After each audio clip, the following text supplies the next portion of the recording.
point out that the sun shines down its power to all the world and makes the wind blow strong as it will. I wonder how gentle rains can fall upon the land, so lovely earth can stay lovely still.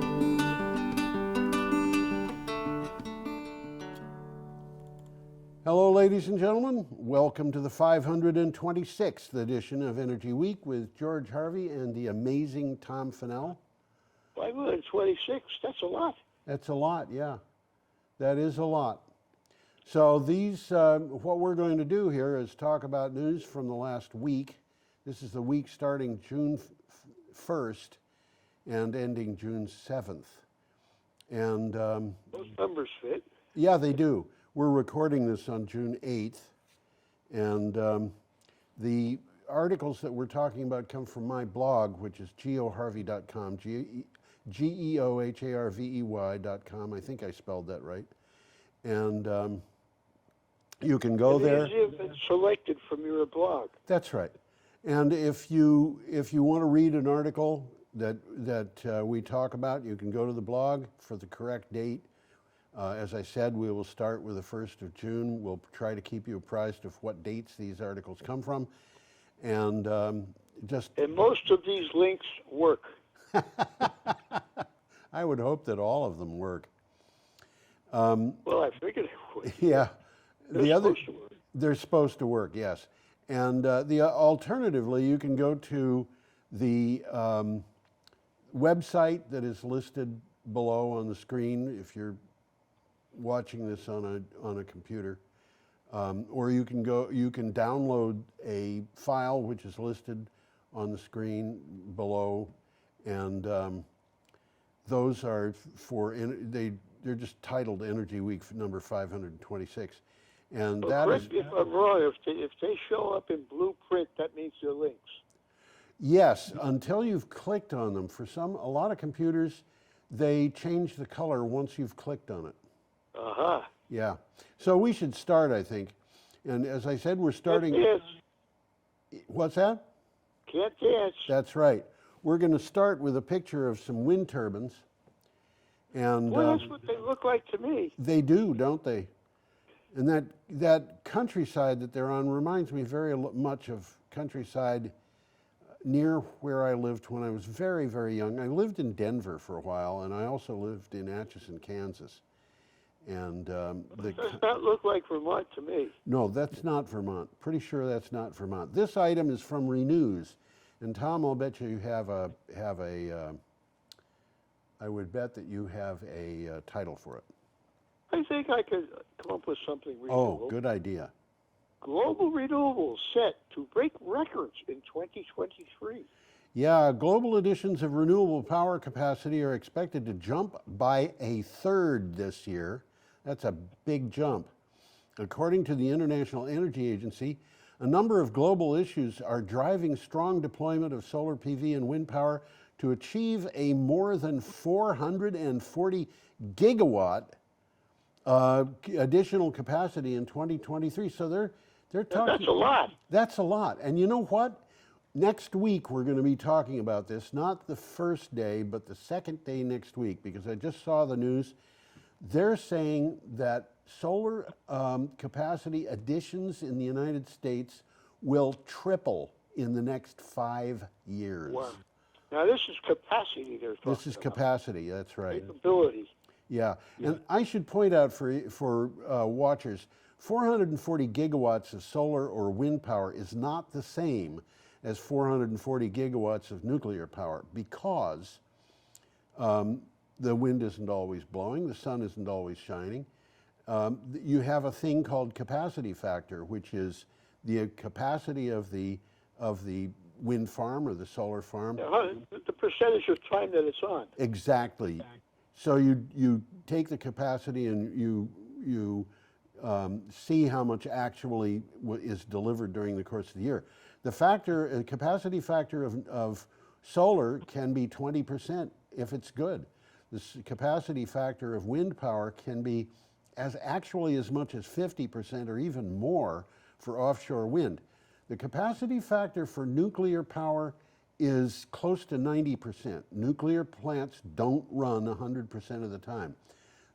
It sounds maybe like I'm an advocate for nuclear power here. I am not. But I'm just saying that 440 gigawatts of solar and wind is not the same as 440 gigawatts of... This is based on the ability to generate power. That's by right. these different sources. That is correct. And but you have to kind of understand that this might be the equivalent of 180 gigawatts of nuclear. Something like that. Yeah, but it costs so much less than nuclear that if you're going to compare them... You can't turn nuclear on and off. That's true, you can't. Anyway, should we go on, Tom? It is, as I already said. We have a picture here of flooding in Hoboken. That's in New Jersey. It's in New Jersey, and you know, Hoboken is right on the water. Oh, yes. So, you know, it's like, I would think... No, it's a river. It's sort of around New York Bay. That's right. And I would expect it not to flood. I would expect whatever water is backed up just to run into the river. But no, it can flood. This is an interesting article. Let me quote the title. Okay. The laws that took down mobsters are now being turned against big oil. Yes, this is... This is from New Jersey, actually it's abbreviated NJ, Spotlight News. Hoboken, New Jersey, has sued oil companies, including Exxon and Chevron, hoping to put them on trial for deceiving the public. In a new twist, Hoboken's lawyers have amended the complaint, alleging that Big Oil had violated the state's RICO Act. And the RICO Act stands for the Racketeer Influenced and Corrupt Organizations Act. Yes. It basically allows the government to publish individuals, not just corporations. Yes, and it gives the government, the prosecution, really wide powers. It gives them teeth. Gives them teeth. That is right, and they're going to be using that, if they can, against Exxon and Chevron. And we may see more about the RICO Act, not for this show, but if other news in the next week or two. Well, we're looking at the big companies how they're responding to it, and some of them are responding quite favorably, and some of them are kind of trying to sweep it under the rug. Well, that's what they've been doing, you know, and it's bothered me because the thing that we keep talking about is stranded assets, and these oil companies... You took the words right out of my mouth. Yeah, That's what they're fighting the most with. Yeah, they've got oil in the ground. They want to evaluate it as being something of value. They don't want to have to leave it there. Well, it's for sale. They want to sell it. They want to sell it. And at the same time, renewable energy is hugely important. And it's also so cheap they can't afford not to use it. That's right, yeah. So... As I've said on this show before, people in the future are going to look back and say, you know, back in those days, they actually used to use fuel. Yeah, that's right. That's right. Okay, should we go on, Tom? Yeah, there's a picture of some trees coming up. Yeah, trees after a fire. If climate goals are meant to protect us from, quote, significant harm, then they aren't good enough. Yeah, this is from CNN. The world has been focusing on limiting global warming to 1.5 degrees Celsius. But even at that amount, millions of people will face significant harm, including death, displacement, and scarcity of food and water, according to a report. So 1.5 degrees is too much. 1.5 degrees is too much. They're saying it should be limited to 1 degree or less, and we've already passed 1 degree. So, yep. and really, it's very clear that they're right about this because people are already suffering. Yep, absolutely. So, you know, they're stating something that personally I think should be obvious, but, you know, it's not obvious to everybody. All right, we're up to Friday, June 2nd. And there's a nice picture of smoke from a Nova Scotia wildfire. Now, Yeah. how do they know that's Nova Scotia? I recognize the outline of the land. Oh, okay. I actually I'll- probably would have guessed that that was Nova Scotia looking at Yeah, it. probably. But I'll tell you, I didn't recognize the outline. I was kidding. I would have guessed. The title says that Nova Scotia battles its largest wildfires on record. Yeah, this is from the BBC, and the title is a giveaway. That is a picture of Nova Scotia. Okay, in Nova Scotia, firefighters are battling the largest wildfire in the history of the Atlantic province. And another fire forced the evacuation of thousands of people near Halifax. The windfire smoke traveled south with air quality warnings in the United States. Heat that comes with climate change has driven these wildfires. And believe me, That's making it worse. and this is something we're going to be talking about. It's going on right now as we record this. People are having all kinds of trouble. So, yeah. Well, we got a nice picture coming up of some rooftop solar power. Yes, that's right. And this is from PV Magazine Australia. I don't know. Oh, that solar stuff that we're looking at on the roofs is clearly. It's from Solar Victoria, the image, and so I think pretty clearly that's in the state of Victoria. But I think I read recently that a third of the houses in Australia have got solar power on the rooftops. Well, I think eventually every house that can is going to have solar power on it. Yeah, that's right, and they'll have It batteries. makes too much sense not to. Yeah, they'll have batteries, so when the grid goes down, those houses will just keep going. Okay. Well, the article says, and I quote, solar leads the way with renewables on course to shatter deployment records. Yes, the International Energy Agency expects global additions of renewable capacity to surge by 107 gigawatts in 2023 to 440 gigawatts. The largest Gigawatts. That's right. The largest annual addition yet. This is about 1/3 more renewable energy than the world added in 2022. And we're seeing that It's amount. economics, stupid. Yeah, and it's going to continue going up, is what they're saying. Yeah, absolutely. Yeah, okay. Should I go on? Why not? Can't dance. Okay. Got a picture of some heliostats. Yeah, and you know what heliostats are. Oh, of course. I studied them in high school. You studied them in high school. When did you go to high school, Tom? Where did I go? When? Oh, 57. Really? Yeah, Wow. You were a few years ahead of me. yeah. I graduated from high school in 1965, and I can tell you, I had never heard of a heliostat while I was in I don't high think school. I did either. Yeah, okay, this is from Clean Technica. This is a picture of a couple of heliostats and explaining what a heliostat is. You want It's me from to the do that? Greek, it's from the Greek word for the sun, Yeah. and stat as in stationary. Yes. And it's a device that includes a mirror that turns to keep the reflecting sunlight toward a predetermined target. That's right. And And we've talked about some sites that are using exactly this technology. yes, and in the background of this picture, about 3/4 of the way, I should go left to right. A quarter You of the can way. see a target. Yeah, you can see a target. About a quarter of the way from left to right, and about a third of the way from the top down, you can see a tower, and the top of it is glowing. And the reason it's glowing is, I got news for them. These heliostats are facing in the wrong direction. well, there might be a tower behind the person who took the I picture. think there is. There Yeah. has to be. That one in the distance is far enough away that I don't think these mirrors would be useful for heating it.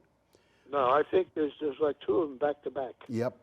Now, I've forgotten. Did you read the title for this? I'll read it again. Okay. Heliostat Consortium announces funding awards supporting heliostat deployment. Yep.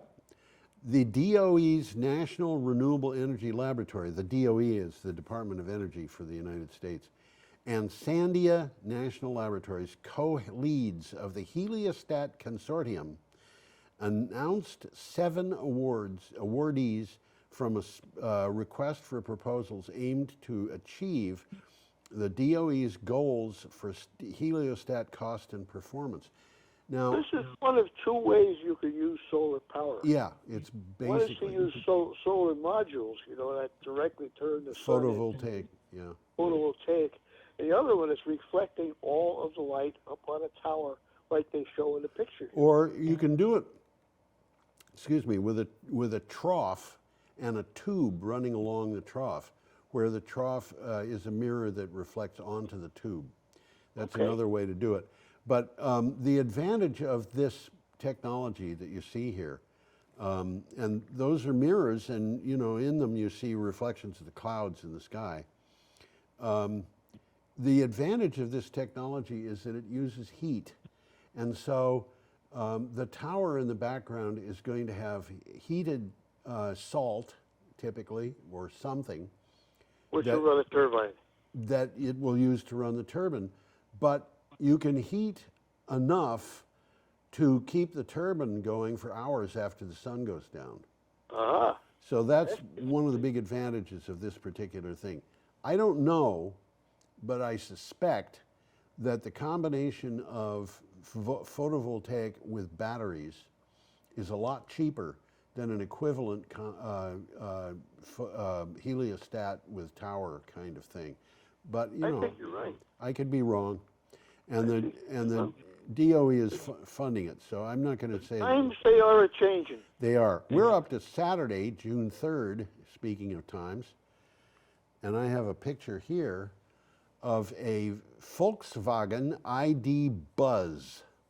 That's the latest version of the microbus. Yeah, and this is from Clean Technica. The official Volkswagen ID Buzz, that's the name they give to this vehicle. Yeah. For North American, the official Volkswagen ID Buzz for North American review. Yeah. This doesn't quite make sense. No, it doesn't. And the reason is because people write titles that are not grammatically correct.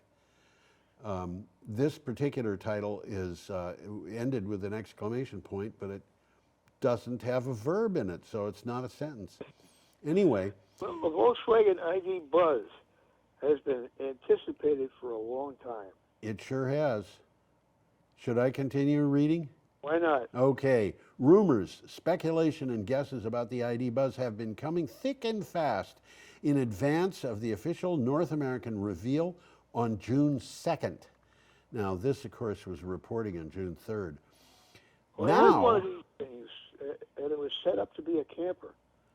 And it was really great. If I wasn't doing anything particularly happy, particularly important, on Friday night, I just hop in this thing and go. Yeah. I didn't know where I was going. I didn't know where I was going to wind up, but I just went. Yes. And when I got tired, I just pulled off the side of the road and went to sleep.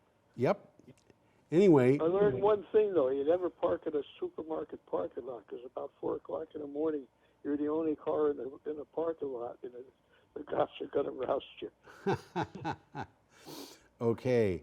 Anyway, this June 2nd came and went, and in the course of June 2nd, the official press release came out, and with it, I believe, that particular picture that you're looking at, which is not, it may be a great car, but it's not a very exciting color. It was a very useful vehicle, I'll tell you. Yeah, I'm sure it was. I knew people who had them, and they loved them.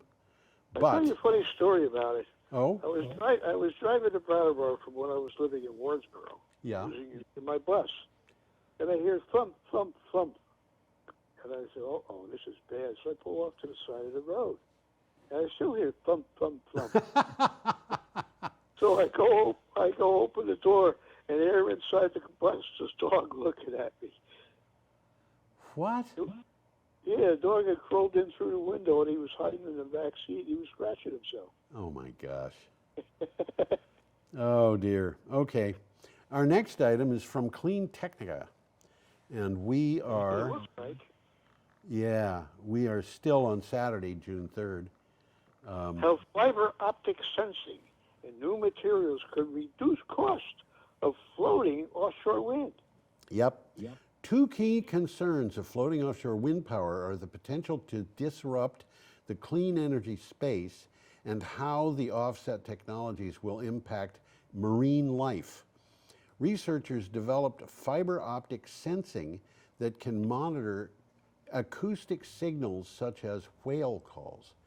And So they can keep track of what's actually going on as far as the animals. they want to have these things not disturb the whales. Yep. So that's what they're talking about doing. And using fiber optics, they've got a system for making this better. Okay. Well, yeah, that's significant. Okay. Our next item, we have a picture of Daimler trucks.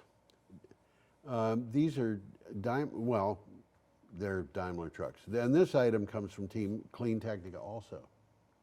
Daimler, Toyota, and Mitsubishi to partner on hydrogen technology. I was surprised when I read this. Huh? Daimler and Toyota Hino are two of the biggest names in commercial trucking. Now they have signed a memorandum of understanding with Mitsubishi Fuso that will see the acceleration of that company merging with Hino and the development of new advanced trucking technology, which is hydrogen. This is interesting. These are big names in trucking. They are big names in trucking, and they are talking about Hydrogen technology. They're That's talking about interesting. hydrogen technology, and I would assume that they're talking about using fuel cells with hydrogen to power these trucks. So they're basically electric trucks, but they don't have batteries. They have hydrogen and fuel cells. And there are advantages That'll to work. that. Yeah, it'll work. They have to fill the tanks with hydrogen, which is a different technology than charging a battery. We'll see how this works out. We don't know that. Let's say they're putting a toe in the water there to see what happens. Yeah, I think that's basically what it is. Okay. Anyway. Well, they also, the article doesn't mention it, but they also have ammonia as fuel. That's another possibility, and in my opinion, it's a more reasonable approach because You're right. the energy density of ammonia is far greater than the energy density of gaseous hydrogen, and I Well, it think doesn't have to be kept cold either. that's right. Liquid hydrogen has to be kept at a temperature that is unbelievably cold. It's incredible. It's so cold. So the idea of having hydrogen in fuel tanks under pressure, I think, is eventually. Not a good idea. Not the best idea that ever. Yeah, and there are a lot of places where they're talking about using ammonia in fuel cells, which is something. It makes more sense to me. Yeah, the ammonia, instead of giving off water, which is all you get when you do it with hydrogen, also gives off nitrogen. But nitrogen is 98% of our atmosphere, so putting a little nitrogen out is not going to hurt it. And as a matter of fact, You never notice it. you wouldn't notice it. And the nitrogen that they use to make ammonia comes out of the atmosphere, so it's just being recycled. Net zero. Yeah. Okay, we're up to Sunday, June 4th.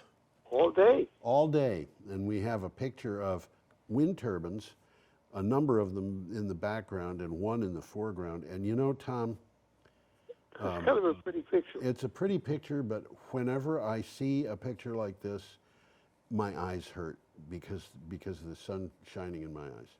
Uh-huh. Does that make sense? No. No. I'm a human In being. real life it makes sense, but not in a picture. I'm a human being, and human beings don't make sense, so I'm not going to apologize. This is from Oil Price. And it says, and I quote, IEA renewables installations in 2023 soar to levels we've never seen. Okay, we've had this a couple of times already in this show, And the Yeah. reason it keeps coming back is because people, It's important. this is important. You know, the stuff that is going on, particularly with solar, is just kind of astonishing. The energy crisis in Europe, the U.S. Inflation Reduction Act, and continued strong expansion of green energy installations in China, which, by the way, is expected to get a little bit more than half of the solar installations that go in this year, are all expected to contribute to the biggest ever increase in renewable energy capacity additions this year. And this is according to a report from the IEA, which we've already mentioned, the International Energy Agency. So, Well, it's happening because it makes economic sense. it does. As Bill Clinton would have said, it's the economic stupid. I think that was Hillary. Was it Hillary? It was both of them. It was both of them. Yeah. Okay, we've. I met them both, by the way, before they were president. I say they. They were president. When did you meet them? When they were starting to run for president. I met them down at Hilton Head Beach. Yeah, I met Rupert Murdoch. Uh-huh.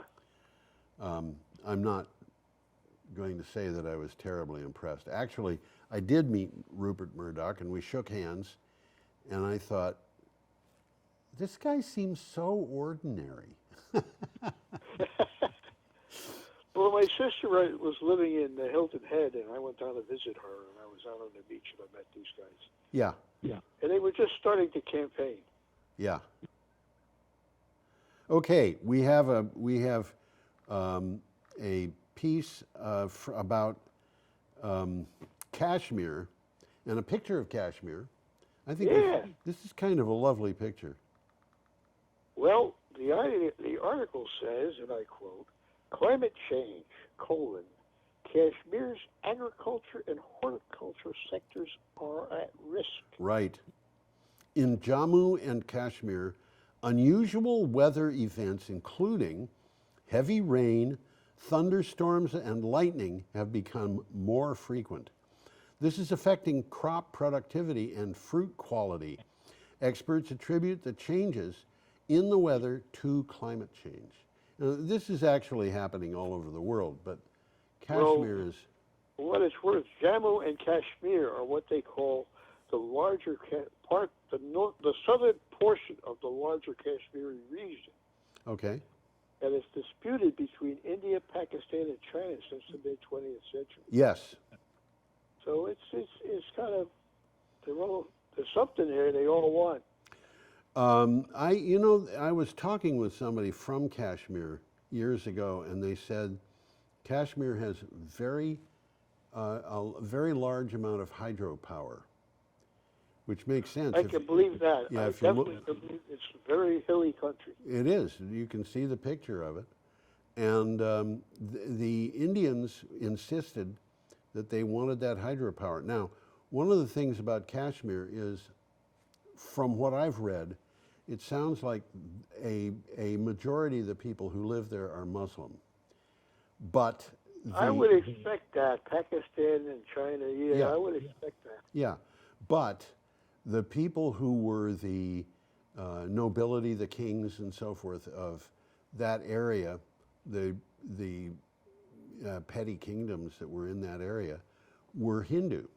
I think I've got that right. Oh, that's so. Uh-huh. And so when India and Pakistan, when India, the Dominion of India, was divided into India and Pakistan itself was divided into East Pakistan and West Pakistan, as you know. East Pakistan is now Bangladesh. And it was a mass migration. Right. Oh, it was very messy. There was a lot of stuff going. People were very upset. There were riots. People died. But they really didn't know what to do about Jammu and Kashmir because the power was with one group of people and the votes were with another group of people. That's interesting. And so, India and Pakistan both claimed it as their own. Well, they And- broke it up into two Pakistans, East Pakistan and West Pakistan. That's right. And East Pakistan is now called Bangladesh. Bangladesh. That's right. Okay, we should go on. We have an item here from Ground Report, which is something that I don't remember ever having dealt with before. But what have you got for a title? What I got is Lincoln Journal Star. Lincoln Journal Star. Are we talking about the same thing? I'm very sorry. You are right. Lincoln Journal Star. No. Wait a minute. Are we on the article, Nebraska Renewable Energy? I'm sorry. Ground Report was the one that we were just talking about in Pakistan. It's the Lincoln Journal Star. You're right. Nebraska Renewable Energy training programs struggle to recruit students amid national worker shortage. Yes. That's interesting. Yes. In Nebraska, Central Community College is teaching future workers in the renewable energy industry, offering wind, solar energy, and battery accreditation. There are not enough students. That's interesting. This is a common problem in the United States. And of course, this article talks about Nebraska because it's from Lincoln. But as they said, you know, this is a common It's happening problem. elsewhere. And it's hard. It's really interesting because this is These are good paying jobs too. They are, yeah. I've said this before. I was very surprised to discover that more than half, I checked this several years ago, more than half of the wind turbine technicians in Massachusetts were new employees, less than a year. And the median pay for wind turbine employees was $52,000 plus, which means they get up there in the sky and they hang on. yeah, it's not a job I would want, but No. but it means if the majority of them are new, and the median pay is 52, that means that there were new people who were making more than $52,000 a year. And so, you know, if you were 24 years, what would I do if I were 24 years old and making $52,000 a year? I don't know. Really well. I would probably drop out and become a hippie in 2 years. Okay, we're up to Monday, June 5th. It looks like a canoe, but it's not. You're right. It's floating PVs. That's correct. And we have, the article is from Tribune, India. Eco-friendly push can raise farmers' incomes. Yeah, with effective implementation. Makes sense. Yeah, with effective implementation, and I'm sorry for my mispronunciation of that word, implementation, solar energy can be rewarding for farmers. Renewable energy and the farm sector can be a winning combination because together they can help improve crop yield, cutting overhead costs, and improving efficiency of farm processes. Now, this picture... Well, they can get two separate income streams. Yes, that's right. This picture has a small floating solar array that might work on a farm pond. But we've talked about agrivoltaics and the fact that certain crops do better under solar panels than they do out in the open. Yes. And this is it. The farmers have always worked hard, and they've always had financial problems. Not all. One of the problems of solar power is that it takes up space. Yes. So And you if you've plant got tomatoes existing under it. space, if you've got existing space like canals, you're not losing any real estate. That's right. But you don't necessarily have to lose real estate, even if the solar panels are put up over a field. That's correct. Because you can grow underneath them. That's right. And what we found from the Fraunhofer Institute was that in one of their tests, the tomatoes that grew under the solar panels produced twice as many. I was just going to say they got a better yield. More than twice as good. And you know, how do you argue with that? The only way you can go to a farmer and say, don't put solar panels on the field because it should be reserved for farming, is a person who says that is really meddling with somebody who's working hard and not making enough money. And it's not, like I said, you got two income streams. Exactly. The same thing is true of wind. The farmers, I've definitely. talked to farmers in Michigan who just say, yeah, I've got 2 wind turbines on my property and they're making enough money to make a real big difference. The presence of photovoltaics or the presence of wind can be the difference between the farm operating as a farm and the farm closing down. Well, they're certainly helpful. Yep. Okay, we have an article here from a publication that is just called Europe. Well, it's interesting if you can see what it says. There are no jobs on a dead planet. That's correct. And it's interesting to me that under that is something that looks like part of a web address, followed by the word Jugend, which is a German word meaning youth. So I think this was a German person holding up a sign in English, which of course the Europeans are quite capable of doing that. I would say. Yeah, okay. What do you have for a title?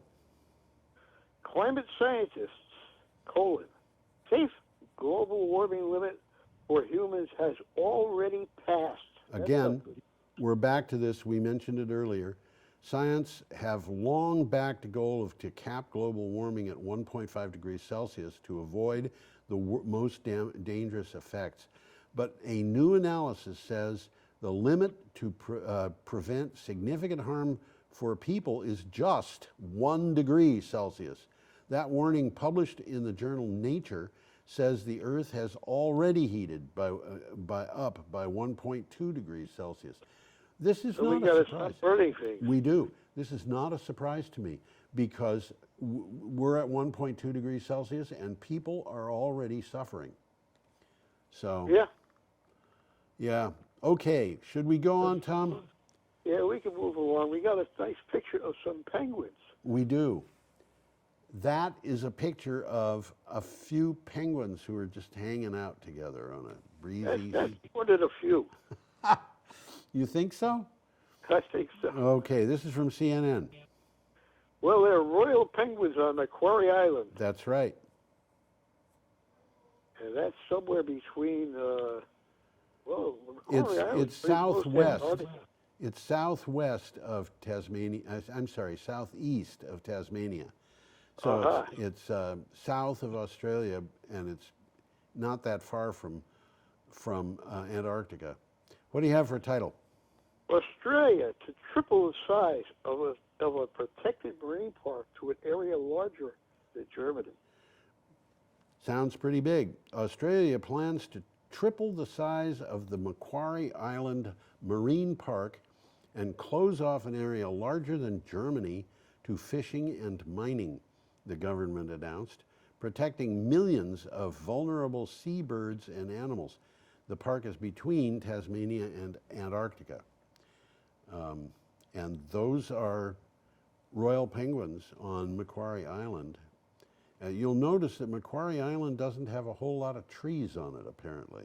I noticed that, yes. I think it's too cold for them. I was just going to say it's too close to the South Pole. Yeah.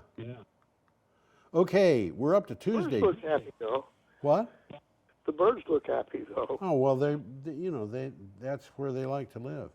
Okay, we're up to Tuesday, June 6th, and we have a picture. A nice picture And of a bus. I have a comment about this picture. That is an electric bus, and it's got... Well, you can see the electricity leaking from it. That's right. It looks like it's surrounded by smoke, but I can tell you that's not smoke. You can tell also there are a bunch of symbols kind of in the sky above it. Yeah. That is vignetting that was done, I think, to show that the amount of electricity that was leaking was really kind of small. Yeah. Okay. And this Well, I'll read the title. Okay. It says, man goes all in on electric buses. Daimler introduces fuel cell El Citaro. And MAN, by the way, is an abbreviation of a German word, and I'll mispronounce it, but it says Maschinenfabrik Augsburg Nuremberg. Yeah, it's Maschinenfabrik, which means machine work factory. Augsburg. So it's the name of a company. That's the name of the subsidiary of Volkswagen Group that makes buses. It's trucks, yeah. Yeah. Trucks and buses, yeah. The heavy vehicle arm of Volkswagen Group has made an executive decision not to manufacture diesel-powered buses that comply with the upcoming Euro 7 exhaust emission rules. Instead, Even though they comply, they're not going to make them. even though what? They comply, they're still not going to make them. Yeah, even if they've got them complying, they're still not going to make them. Instead, it will focus on producing battery electric buses. Makes sense to me. It makes sense to me, too. Okay, let's go on. We have a picture of a canal in Arizona and an article from Clean Technica. Arizona limits new construction around Phoenix due to lack of groundwater. Yeah, Now, that's interesting. yeah, the Phoenix area has been one of the fastest growing areas of the United States for decades, but the growth cannot go on. There isn't enough water to wash the dishes and flush the toilets and fill the pools of all the new homes that will be needed to house more people. And that is probably, I think, a permanent situation. This is not going to change. At least semi-permanent, Yeah, at the very least. unless Yeah. unless they can find some way to get water. They can't put people there. They You're going to turn on your faucet, nothing's going to happen. Yeah, that's right, and that's Not a good inconvenient. thing. Yeah, it's not a good thing. Okay, you want to Well, move this on? is an interesting picture. Yeah, this is a very interesting picture. Yeah, It's solar panels between the train tracks. yeah. You can see the solar panels there, and you know what? I'm a little worried about this.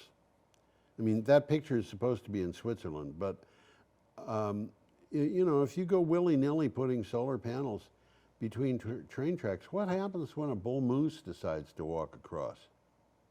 It breaks the solar panels. I would think so. So, I don't know. So it's not for everywhere, but it's an idea. I mean, Yeah. it's conserving in real estate. This is from a publication called Tech Spot. It's a single word. Tech and Spot are combined with both of them. Well, if you've seen the picture, In you caps. already know the title, which says, and I quote, Switzerland is installing solar panels in train tracks. Right. Swiss startup Sunways is installing solar panels on train tracks in Switzerland. Well, where else would they do? The panels are reportedly being rolled out, quote, like a carpet, end quote, in the gap between the tracks near the Buttes train station following the go-ahead from the company's Federal Office of Transport. I don't think they have too many moose in Switzerland. I don't know. They do have moose in Europe. Uh-huh. I knew a guy who went hunting and shot one. Oh, okay. It was charging him, and The moose was charging him? the moose was charging him, and he shot it. Wow. He was hunting moose. That's kind of a scary place. Yeah, he said the moose put its head down into the ground. It collapsed, but it was running, and so it did a somersault and landed at his feet.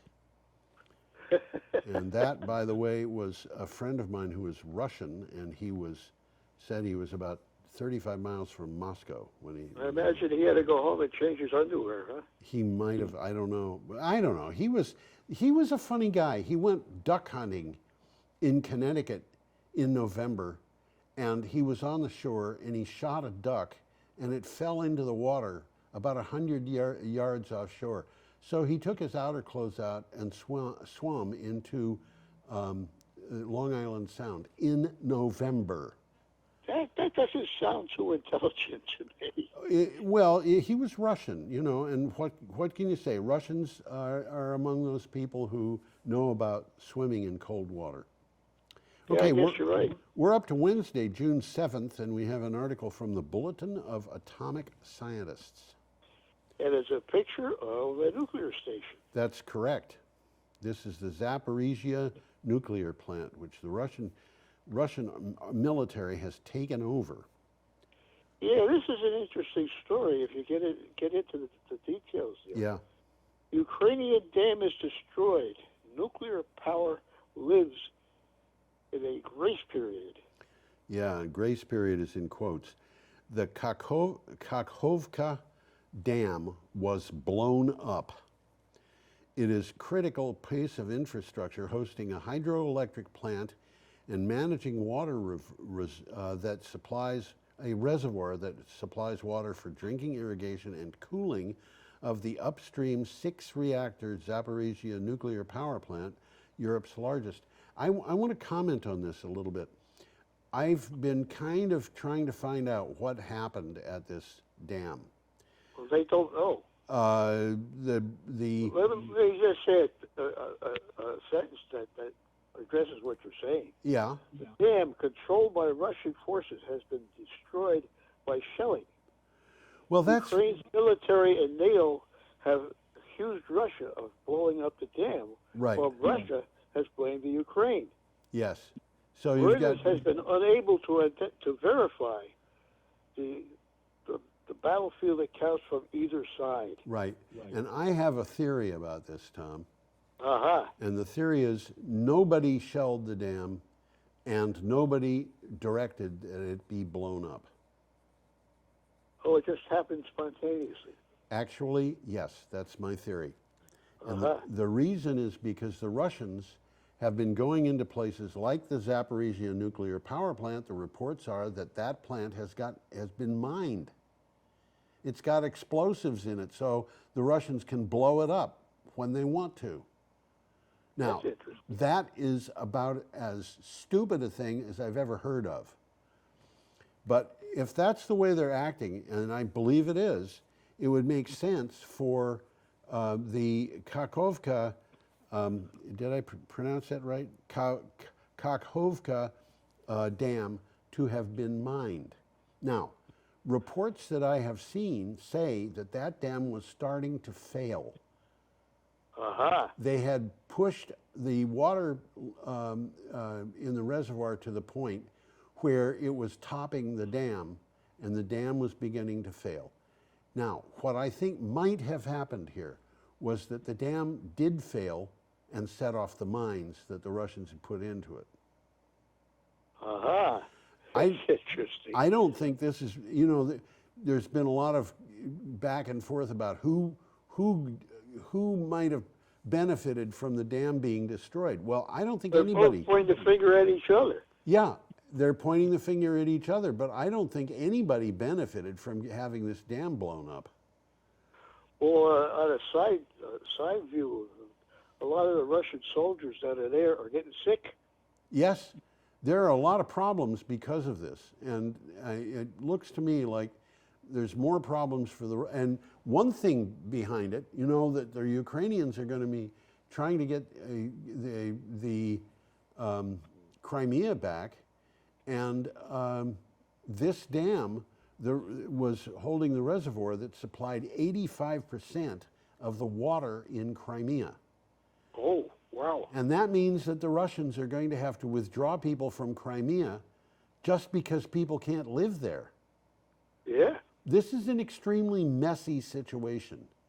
And I'm really worried about this Zaporizhzhia nuclear power plant because the story that I've read is that it has been mined. So there you have it. Okay, we should go on, shouldn't we? I think we should, yeah. We have we could talk about Putin and his role in this thing, but let's not. Yeah. Okay, we have an article from Clean Technica. This is an interesting picture. Yes, it is. Those chimneys in the middle of the ship they're the sails. They are the sails. This is a tall ship. It's just not the kind of tall ship you think about when you think about tall ships. Cargo ships return to wind power again. Yes. The ocean-going wind power firm Norse Power launched its different-looking rotor sails back in 2014. That was, by the way, covered on this show. Now, Yeah, we talked about it. Those things turn. yeah, they turn and they actually move the ship along. Now it looks like all that hard work is about to pay off. There are other benefits being free of emissions as well. Quote, the rotor sails dampen the roll motion so the ship hardly rolls at all. So the sailors who sail in these things really like them because they're more land-like than Well, after the sailors have learned to walk the way they do. Yeah. Well, let's move along. We got another one coming up. Okay. A wind farm in Spain. Which is our last article. How do they know that's in Spain? Actually, it's an Iberdrola image that accompanied an article. Is that your phone, Tom? Are you there, Tom? I think Tom just ran out of electricity for his phone. This is a picture of a wind farm in Spain. It came from an article about wind farms in Spain, and it was from Iberdrola, which was a Spanish organization. I'm going to read the title, which Tom would have read. I think that he's not in contact with us anymore. Spain's renewable power generation to top 50% in 2023. The strong wind and solar production, with strong wind and solar production, Spain is on track to generate over 50% of its electricity from renewable sources this year. The first of the top 5 European power consuming nations to achieve that feat. In doing so, Spain has beat Germany, France, Italy, and the UK. And what's happening here is that the Spanish government has been very much in favor of promoting wind and solar in the country. You can see that's not a trivial wind farm. It's not set up the way wind farms I've seen in the United States are, but you know, it's not trivial. And so it's contributing to this feat of Spain's renewable energy production hitting 50%. And it didn't surprise me that this actually came up because we've been seeing news about Spain getting to more and more renewable energy over the years. The Spanish have been very aggressive about installing renewables on their countryside. So anyway, that is the end of the show. And what we are doing here is suggesting that everyone have an unusually amusing week. And there you have it. I will wave goodbye. I know that Tom would wave goodbye if he were talking with us now, but as I said, I think he's lost electricity to his phone, and he was using a battery-powered handset. So there it is, and I'm going to try to say what Tom says. Y'all come back now, you hear? Bye-bye. Have a good week.